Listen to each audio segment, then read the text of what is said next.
World Open 4, where the poker elite have flown from around the globe for an ultimate face-off.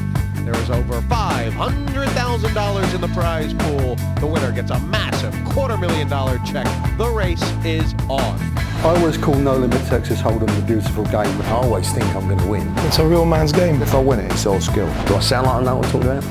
In this round, a spot at the semifinals is up for grabs, and for our runners-up, there is a second chance to get back in it in the turbo round. Also, nobody knows how the pros' minds tick like Neil "Bad Beat" Channing. He'll be given his insights on the moves that grew to help you become a poker superstar. Only 2 more heats will play out. They bring dark glasses, stern poker faces, and their lucky charms to help them win the biggest stack. The players take their seats and the cards go down. The pressure is on for our 6 hopefuls. Look at the ears. Look at the ears, they're tweaking. 1-2, 1-2. Jesse May, 1-2. Go on, Boff. Bosh him in. Finally get some respect. That's how it should be.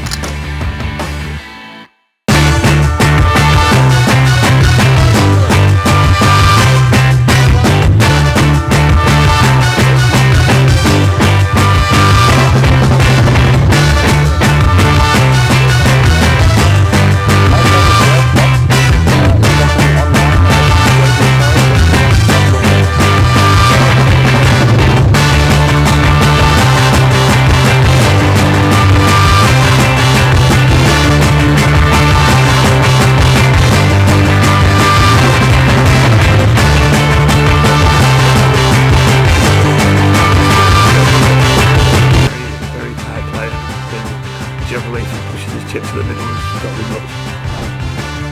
This poker player has been on the scene for 20 years after discovering the game on a holiday to Las Vegas. Kevin O'Connell has taken some huge cash wins at the EPTs, WPTs, and the Irish Open. I thought I was quite good up to about January. Things like the weather. If the weather improves, I get my income. Roberto Romanello from Wales is a real character.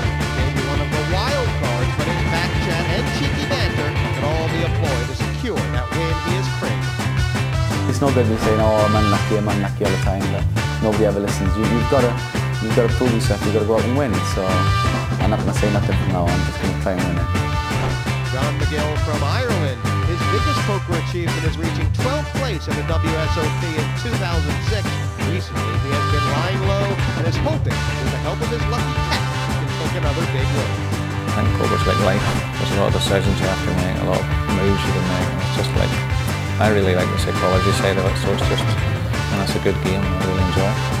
Marty Smith is on a roll. He was runner-up in the Poker Million and picked up over $500,000 at the 2007 Irish Open, and is one of the top cats at the table. Kind of a very logical thinker, I suppose. I like, thinking my way through problems, which, it's kind of what poker's about.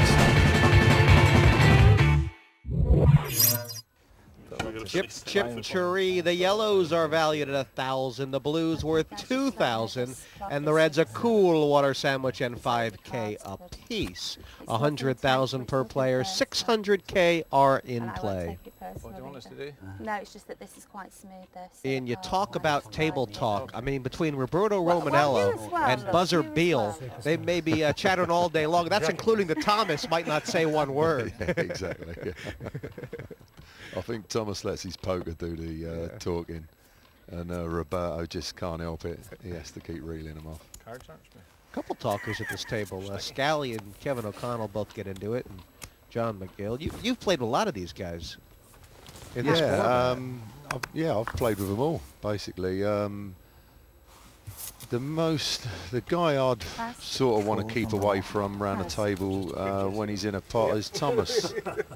To be fair, Jesse, he don't play many pots, but when he does, he's super aggressive. He overbets the pot.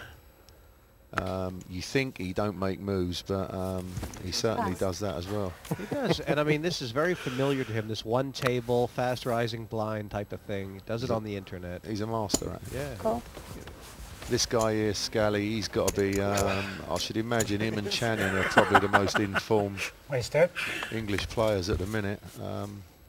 And Channing's gone on and won his heat, so we might be looking at Scally. I mean, when you do play the deuce 3 suited, the best pair you're going to usually flop is the bottom pair. Yeah. But, you know, he's bet this out in such a way that he can get away from it cheap. Well, yeah, he knows he can get away from the hand anyway. Cool.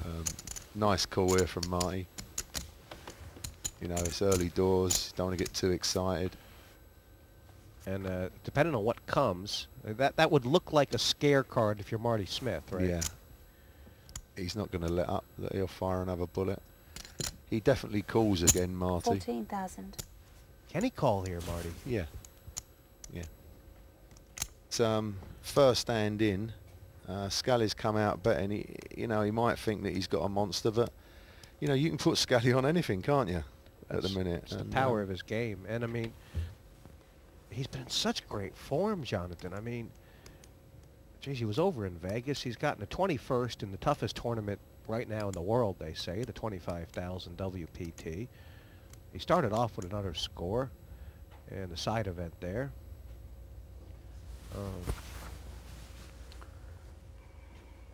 He's put Marty Smith in the tank. Do you think Marty should have already had a plan he should call this? He's not going to get a read, is he? Is he going to raise? I can't see him raising now. He's gone on too long, but yeah, he's definitely going to call.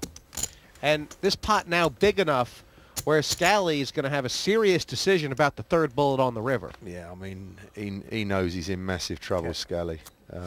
Check. Yeah. Check. 2 pair. And Marty, you can see that checking the 3 queens.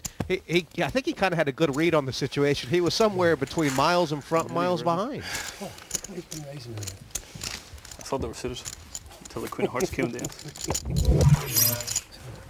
The result that Thomas Beal had at the World Series of Poker Europe this year was... Yeah, he won the horse event there, you know. It was nearly as impressive as Annette. I mean, quite. But when they got down to 3, I think there was Buzzer Beal, and then there was like Jennifer Harmon and Kirk Morrison with all the chips. Yeah. He thrashed them. Yeah, he did. Pass.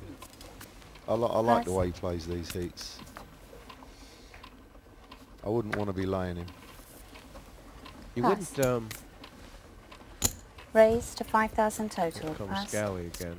Roberto's actually yet to say anything, which... Well, I don't know. Call.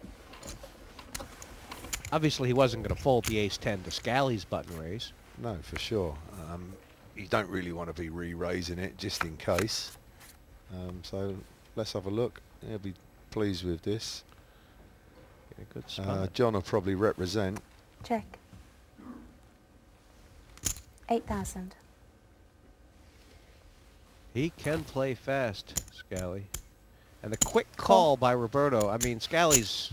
Is he going to shut down completely here? Well, you'd think once bitten, twice shy. We'll soon find out. Check. Check. Check. Scally actually drawing dead, but a couple cards could be very scary. I get the feeling we're going to see check, check. Check, check, yeah. Well, no, Roberto. 4,000. Ouch. How much did he bet? 4. 4,000. You said, I mean, Scally, you may as well not bet that. Cool. But he's got it paid off with the 6s. And first pot for Roberto Romanella. Yep. And 3, very nice. Roberto's probably the only guy at this table who he's played a lot of these. He hasn't won any of these yet.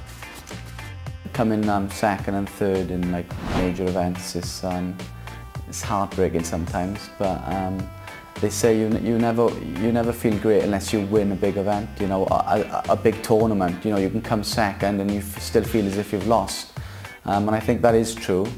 Obviously, it's a big achievement to come final table in a big major event and things like that. But I believe it is true. You need to win it to really feel on top of the world. So that's my goal at the moment, to win a major event.